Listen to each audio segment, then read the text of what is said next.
এখানে কারো team, zero team, বড় টিম, এই সমস্ত নিয়ে কোনো চিন্তা করার কোনো জায়গা নেই। এফিলিয়েটেড লিঙ্ক আপনাকে পাঠানোর জন্য দেওয়া হয়েছে। প্রত্যেকটা প্রোডাক্টের উপর থেকে আলাদা আলাদা এফিলিয়েটেড লিঙ্ক থাকবে।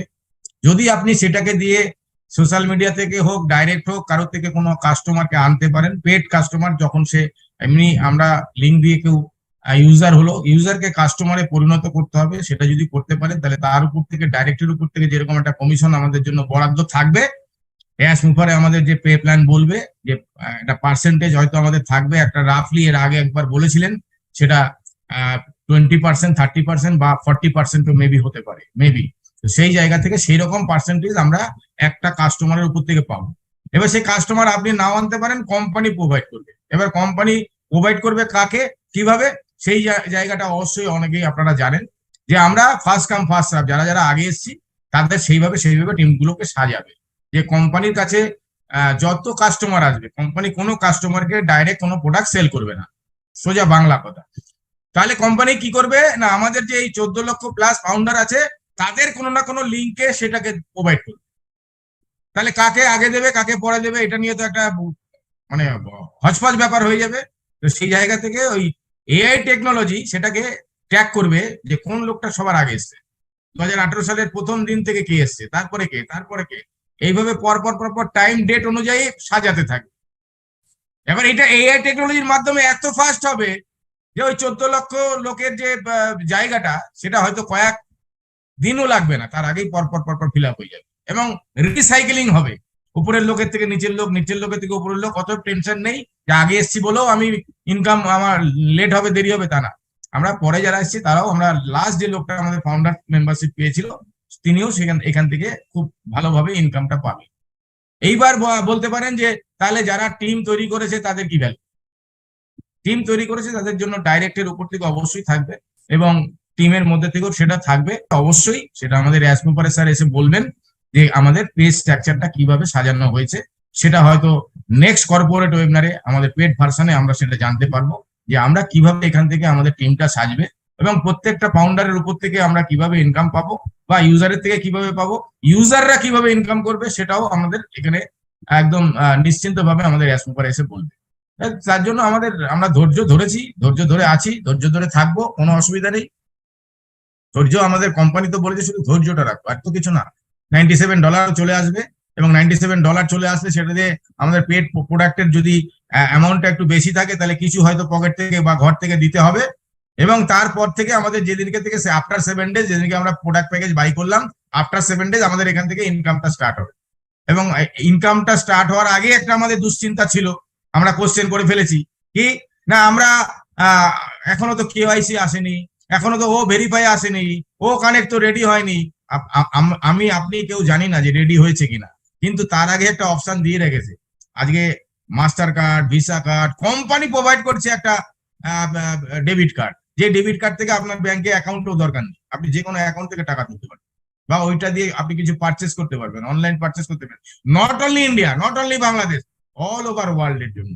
যেমন ধরুন যারা ক্রিপ্টো কারেন্সির উপরে কাজ করছে, অনেক কোনো কোম্পানি আছে যে ক্রিপ্টো কারেন্সির ওপর থেকেও কিন্তু ডেবিট কার্ড আছে, যে কোনো এটিএম থেকে তারা টাকা তুলতে পারে বা ওইখান থেকে তারা টাকা পাঠাতেও পারে অন্যান্য জায়গায়।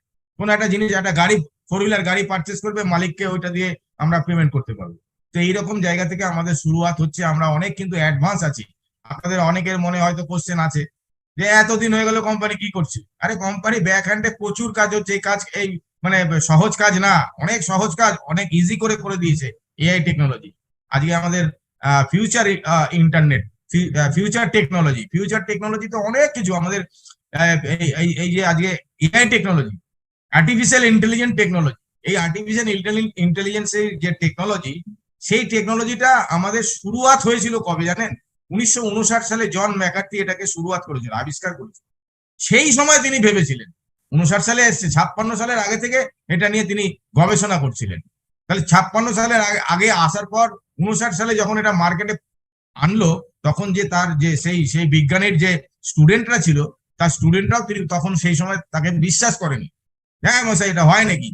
ড্রাইভার ছাড়া গাড়ি চলবে? এটা হয়? এই এত ভিড়ের রাস্তার মধ্যে গাড়ি ড্রাইভারই অ্যাক্সিডেন্ট করে ফেলে আর বলছেন ড্রাইভার ছাড়া গাড়ি চলবে? আজকে সেটা প্রমাণিত। কতদিন পর? আজকে 59 থেকে আজকে 2023, কত বছর হয়? আজকে এমন জায়গায় টেকনোলজিটা গেছে, অনেক অনেক জায়গা থেকে অনেক কিছুকে সরিয়ে দিয়েছে। আজকে দেখবেন আমরা পুরোনো জিনিস, অনেক জিনিস ইউজ করতাম, সেগুলো নেই মার্কেটে। যুগের সঙ্গে আমাদের তাল মিলিয়ে চলতে হবে। আপনি যদি যুগের সঙ্গে তাল মিলিয়ে চলতে না পারবেন, আপনি হারিয়ে যাবেন। নোকিয়া মোবাইল পৃথিবীর 1 নম্বর টপ মোবাইল ছিল, নেই আজকে মার্কেটে। আজকে আমরা ভারত বাংলাদেশে আমরা টেলিফোন বুথে বিদেশে কথা বলতাম বা ডোমেস্টিকে কথা বলতাম, সেটা উঠে গেছে, এখন নেই। তো এরকম অনেক জিনিস আছে, আমাদের বাজাজ স্কুটার ছিল, নেই মার্কেটে। তাহলে তারা যুগের সঙ্গে তাল মিলিয়ে চলতে পারেনি। আমাদের করতে হবে কি, যুগের সঙ্গে আমাদের তাল মিলিয়ে চলতে হবে, নাহলে আমরা হারিয়ে যাব। আজকে এআই টেকনোলজি অনেক লোকের চাকরিও কিন্তু খেয়ে নেবে, সংকোচন করে দেবে, আবার বাড়িয়েও দেবে চাকরি। কিরকম? যেমন ধরুন, আজকে আমরা জোম্যাটো বা সুইগি থেকে আমরা খাবার আনাই, গরম গরম খাবার 8 ঘন্টার মধ্যে বাড়িতে পৌঁছে দিয়ে যায়। অনেক জায়গায় আছেন শহরে বা এখন গ্রামগঞ্জেও পাওয়া যায় সুইগি বা জোম্যাটো আমাদের ইন্ডিয়াতে। বাংলাদেশে কি কোম্পানি আছে আমি জানি না। যে আমি বললাম আমার বাড়িতে খাবার দিয়ে যাবে, আমার বাড়িতে গেস্ট এসছে, রান্না করার লোক নেই, আমি ফোন করলাম, এই কত দাম, দামটা দেখে নিলাম, বলে দিলাম, ও আমাকে জানিয়ে দিল যে 8 ঘন্টার মধ্যে আপনার বাড়িতে পৌঁছে যাচ্ছে, এবং গরম গরম খাবার পৌঁছে দিয়ে গেল। অনলাইনে পেমেন্ট করা যায় বা ক্যাশ অন ডেলিভারি করা যায়। উনি আসলো, ওনাকে ক্যাশ টাকা দিলাম অথবা অনলাইন থেকে পেমেন্ট করলাম। তাহলে এই যে যারা ডেলিভারি বয় গুলো আছে বা আদার্স, আমরা অ্যামাজন বা ফ্লিপকার্টের থেকে আমরা কোনো প্রোডাক্ট পারচেস করি, সেই প্রোডাক্টটা যখন আমরা পারচেস করি, ডেলিভারি বয় আছে দেখবেন বাইকে করে করে তারা বাড়ি বাড়িতে পৌঁছে দিয়ে যায়। বড় পিঠে বড় বস্তার মতো ব্যাগ, সেই ব্যাগের মতো অনেক কাস্টমারের মালপত্র, তাদের প্রত্যেকের বাড়ি বাড়ি গিয়ে তারা পৌঁছে দেয়। কোনো কোনো ক্ষেত্রে ক্যাশ অন ডেলিভারি, আবার কোনো ক্ষেত্রে আপনাকে অনলাইন পেমেন্ট করতে হবে। তাহলে এই লোকগুলোর চাকরি একটা সময় থাকবে না। ড্রোনের মাধ্যম দিয়ে আপনার বাড়িতে খাবার পৌঁছে দেবে, যেটা অলরেডি ড্রোনে দুবাইতে অলরেডি স্টার্ট হয়ে গেছে, যে আপনার ড্রোনের মাধ্যম থেকে এক জায়গা থেকে আরেক জায়গায় যাত্রী উড়িয়ে নিয়ে যাচ্ছে এবং কিছু কিছু ক্ষেত্রে খাবারও পৌঁছে দিচ্ছে। তাহলে সেই জায়গাটায় আজকে আমেরিকা বা দুবাই এই মুহূর্তে মিডল ইস্টের এমন একটা জায়গায় আছে যারা টেকনোলজিতে অনেক আগিয়ে, আমেরিকাকে ছাড়িয়ে গেছে, এরকম একটা পজিশনে আছে। তারা দুবাইতে এমন সিস্টেম তৈরি করছে টেকনোলজির, যেটা অন্য অন্য পৃথিবীর কোনো কান্ট্রি এখনো পর্যন্ত ভাবতেই পারছে না। আজকে একটা সিটি তৈরি করেছে, একটা শহর তৈরি করেছে, টোটালটা এসি। ভাবা যায়, একটা শহর টোটালটা থাকবে এসি, তার মধ্যে কন্ট্রোলিং থাকবে টেম্পারেচার। কেননা দুবাইতে আপনারা জানেন 48 ডিগ্রি টেম্পারেচার হয়। দুবাইয়ের কোনো গাড়ি নেই এসি ছাড়া, দুবাইয়ের যে বাস স্ট্যান্ডে বাস স্টপেজ আছে এসি ছাড়া নেই, সমস্ত কিছু। যারা দুবাইতে থাকেন, অনেক লোক এখানে আছে, তারা জানেন। তাহলে সেই জায়গা থেকে আমরা কিন্তু অনেকটা পিছিয়ে যাব যদি আমরা টেকনোলজির সঙ্গে না অ্যাডাপ্ট করতে পারি। তো পৃথিবীটা পরিবর্তনশীল, আমরা পৃথিবীর মধ্যে আছি, আর পৃথিবীটা ঘুরছে, আর পৃথিবীটা ঘুরছে মানে আমরা পৃথিবীর মধ্যে আছি, আমরাও ঘুরছি। অতএব আমাদের সঙ্গে যুগের পরিবর্তন যখন যখন হবে, নিজেকেও পরিবর্তন করে নিতে হবে। আপনি যদি বলেন দূর মশাই আমি পরিবর্তন হব না, আমি আমার মতো থাকবো, তাহলে আপনি পিছিয়ে পড়বেন, আপনি সমাজ থেকে বেরিয়ে পড়বেন। আজকে আপনি জানেন একটা চায়ের দোকানে 5 টাকা 10 টাকার একটা চা খেতে গেলে অনলাইনে পেমেন্ট করা যায়। এটা আজ থেকে 10 বছর 12 বছর আগে আমরা কেউ ভাবতে পেরেছি? এটাই হচ্ছে পরিবর্তন যুগের। এই যুগের পরিবর্তন কন্টিনিউ চলতে থাকবে, আর তার সঙ্গে আমাদের যদি অ্যাটাচমেন্ট না করতে পারি, কমফোর্ট জোনে আমরা না যেতে পারি, তাহলে আমরা পিছিয়ে পড়ব। আজকে আমরা যারা দেখবেন একটা মোবাইল নিয়ে সারা পৃথিবী ঘুরে আসা যায়, টাকা পকেটে লাগে না, মানি ব্যাগটাই লাগে না, আমরা অনলাইনে সমস্ত জায়গা থেকে সবকিছু করে আসতে পারি। হোটেল বুকিং, খাওয়া দাওয়া, ঘোরা বেড়ানো, প্লেনের টিকিট, সমস্ত কিছু আমরা অনলাইনে করতে পারছি এই মুহূর্তে। কিন্তু এখনো পর্যন্ত অনেক লোক আছেন এর মধ্যে অ্যাভেলেবেল হয়নি, এর মধ্যে কমফোর্ট জোনে ঢুকতে পারেনি, কিন্তু তাদের ঢুকতে হবে, নাহলে পিছিয়ে যেতে হবে। আজকে দেখুন সবজিওয়ালারা যারা সবজি বিক্রি করে, তারাও কিন্তু ওই দেখবেন 2 কেজি আলু বা সবজি আপনি কিনলেন বা মাছ কিনলেন, দেখবেন পেটিএম এর একটা কিউআর কোড থাকে, স্ক্যান করুন আর পয়সা দিন।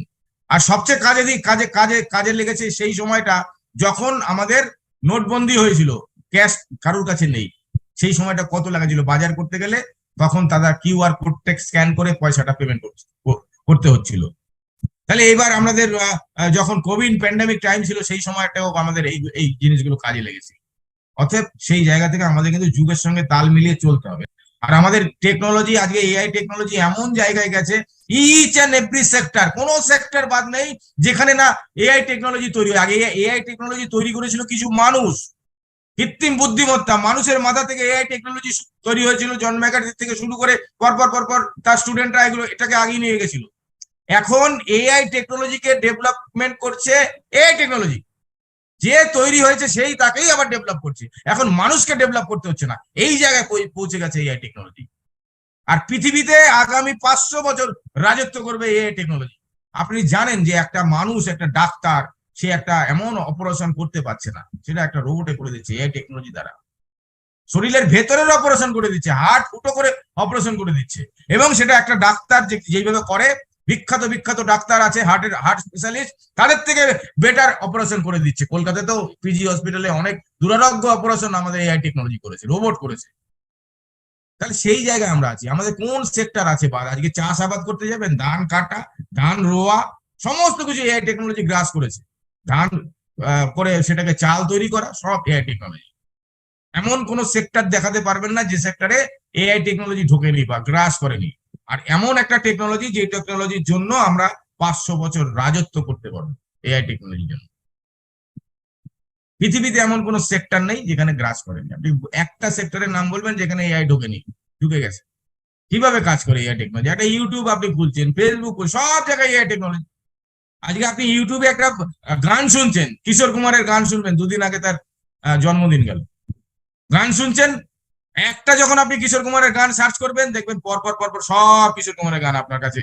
পরবর্তী সময় যখন ইউটিউবটা খুলবে, অনপেসিভ খুলবেন, দেখবেন পরপর পরপর সব অনপেসিভের ভিডিওগুলো আপনার কাছে সার্চিং করেছেন, আপনার কাছে দিয়ে দিচ্ছে। দেখুন, আপনি এগুলো দেখুন যে আপনার টেস্টটা ওই টেকনোলজি ইউটিউবের থেকে মাধ্যম দিয়ে জেনে গেছে যে উনি এই জিনিসটা দেখতে চাইছে, সেই জন্য সেইগুলো পর পর পর পর আপনার কাছে চলে আসে। তো সেই জায়গা থেকে এই আর্টিফিশিয়াল ইন্টেলিজেন্সের অবদান অনেক কিছু। যে আপনি ফাঁকি দেবেন হবে না, আপনাকে 8 ঘন্টার ডিউটি 8 ঘন্টার ডিউটি দিতে হবে।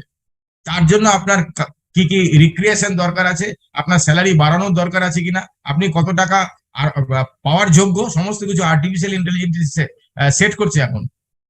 দেখবেন একটা একটা অফিসে, একটা মানে প্রাইভেট সেক্টরে দেখবেন কারোর মাইনা 10,000, কারোর মাইনা 20,000, কারোর মাইনা আবার 1,00,000 টাকা। তাহলে কেন? ও তো যেইটুক টাইম দিচ্ছে, অন্য লোক তো সেইটুক টাইম দিচ্ছে। নিজেকে তৈরি করেছে সে কতটা, সে 1,00,000 টাকার পাওয়ার যোগ্য, তাই তাকে 1,00,000 টাকা দেওয়া হচ্ছে।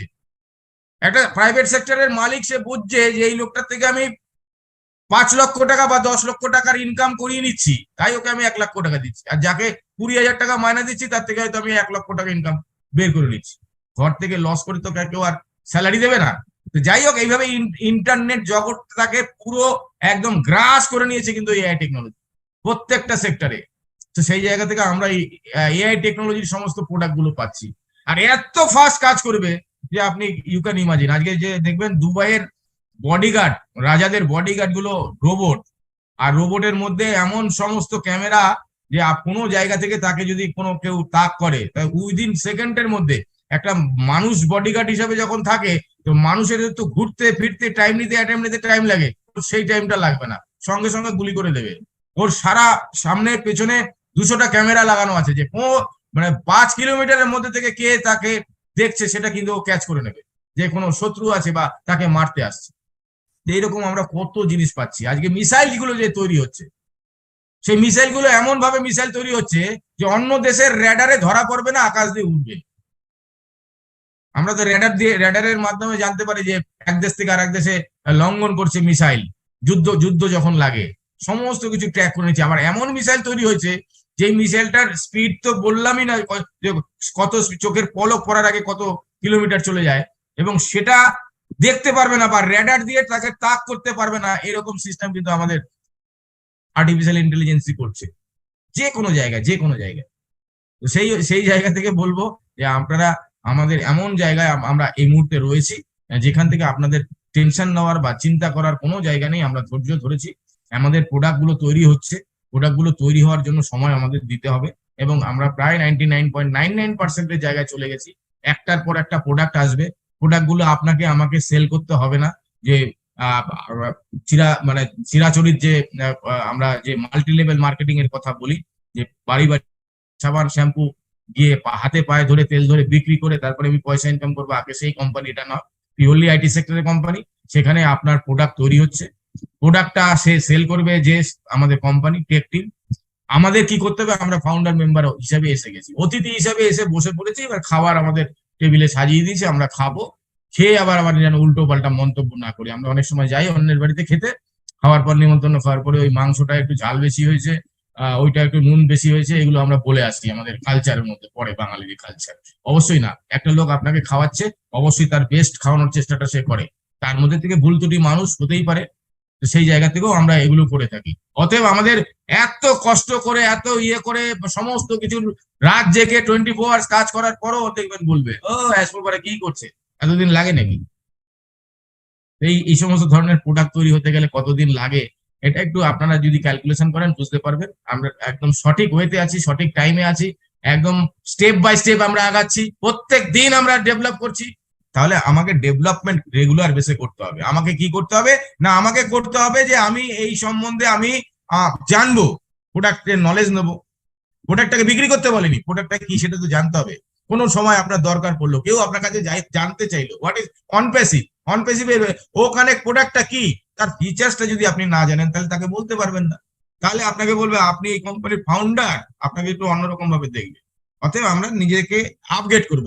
একটা 10,000 টাকার মোবাইলকে মাসে একবার আপগ্রেড করতে হয়, একটা অ্যাপ্লিকেশনকে রেগুলার আপগ্রেড করতে হয়। তাহলে আমরা তো 300-350 কোটি টাকার একটা মানব, একটা মানুষের দাম হচ্ছে 350 কোটি টাকা।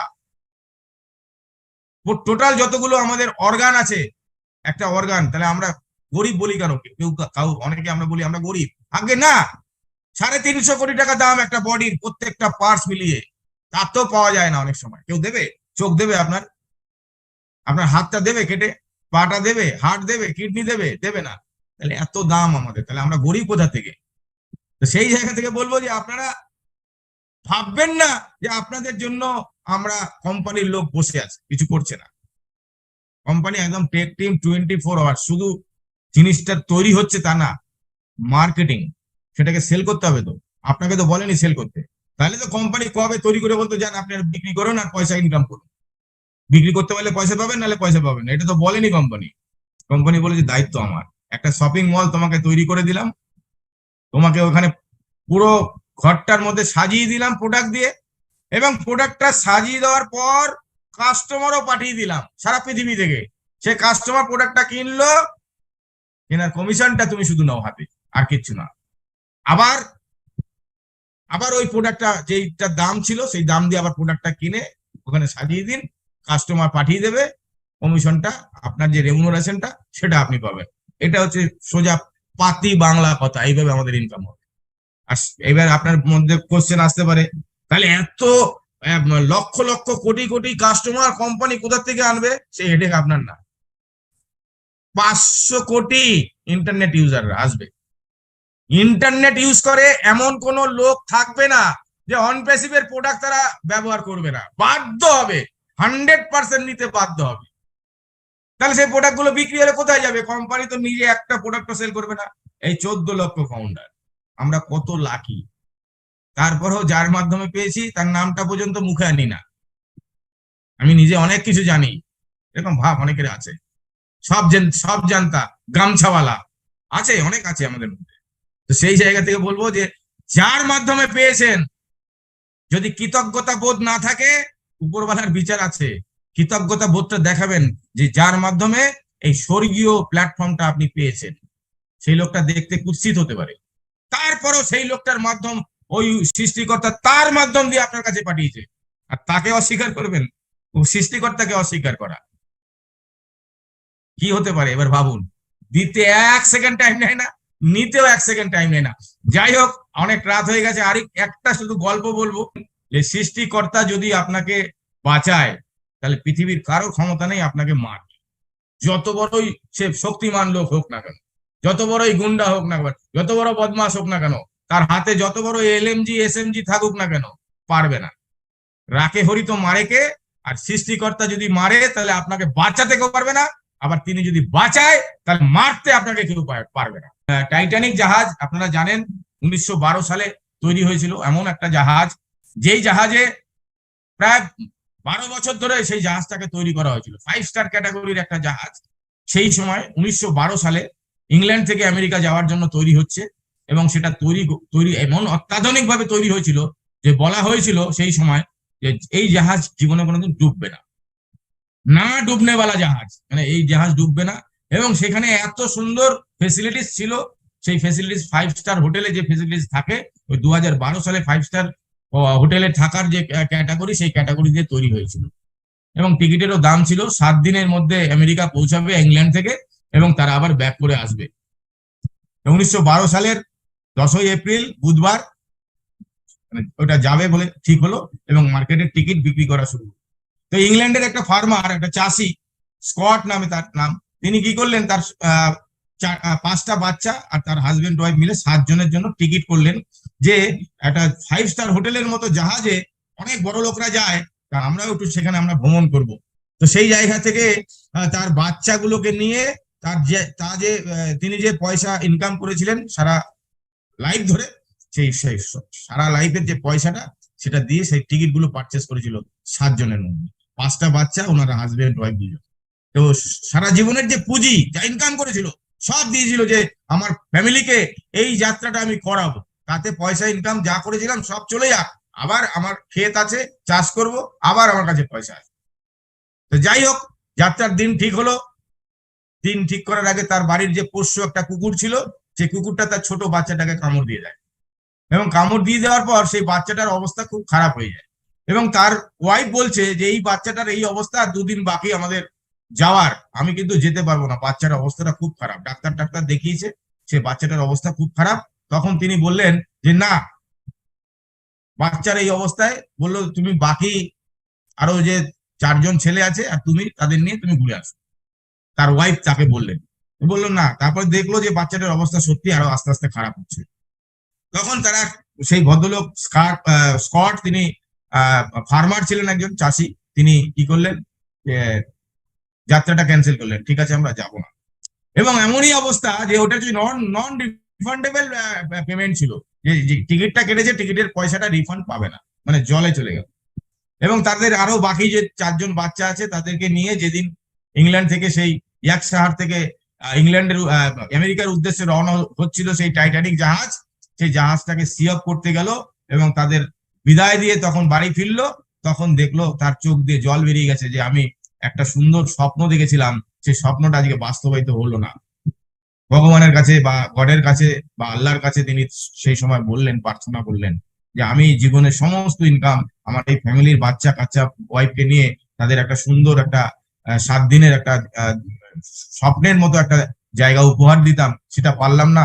তখন সে মনের দুঃখে চোখের জল ফেলতে ফেলতে বাড়ি আসার ঠিক 3 দিন বাদে তার কাছে খবর এলো, ওই না ডুবনে বলা জাহাজ জীবনে কোনোদিন ডুববে না। বরফের পাহাড়, হিমশৈল বলা হয়, সমুদ্রের মধ্যে উপরে 10% দেখা যায়, নিচে 90%। হিমালয় পর্বতের মতো পর্বত হয়ে যায়, তার ধাক্কায় ওই টাইটানিক জাহাজ ভেঙে 2 টুকরো। যে কটা লোক সেখানে ছিল, হাজার হাজার লোক, সবার সলিল সমাধি। এখনো পর্যন্ত সেই টাইটানিক জাহাজ আটলান্টিক মহাসাগরে রয়েছে, সেখানে কিন্তু এখনো সেটা থেকে উঠাতে পারেনি, সলিল সমাধি হয়ে গেছে হাজার হাজার লোকের। তার আগে তার সেই কুকুরটা যখন, তার পোষ্য কুকুরটা তার বাচ্চাকে কামিয়েছিল, তাদের যাত্রা যখন বন্ধ হয়ে গেল, তখন সেই কুকুরটাকে প্রচন্ড মারধর করেছিল সেই লোকটা। কিন্তু যখন সেই গিয়ে শুনলো যে তার সেই টাইটানিক জাহাজটা ডুবে গেছে, একটা লোকও বাঁচেনি, তখন সে বাড়িতে এসে কুকুরটাকে জড়িয়ে ধরে এত আদর করলো। রাখে হরি তো মারেকে, সৃষ্টিকর্তা বাঁচিয়েছিল ওই কুকুরটার মাধ্যম দিয়ে। যে কামড়টা যদি না দিত, বাচ্চাটার শরীরটা যদি না খারাপ হতো, টোটাল ফ্যামিলি শুদ্ধ ওই জলের মধ্যে সলিল সমাধি।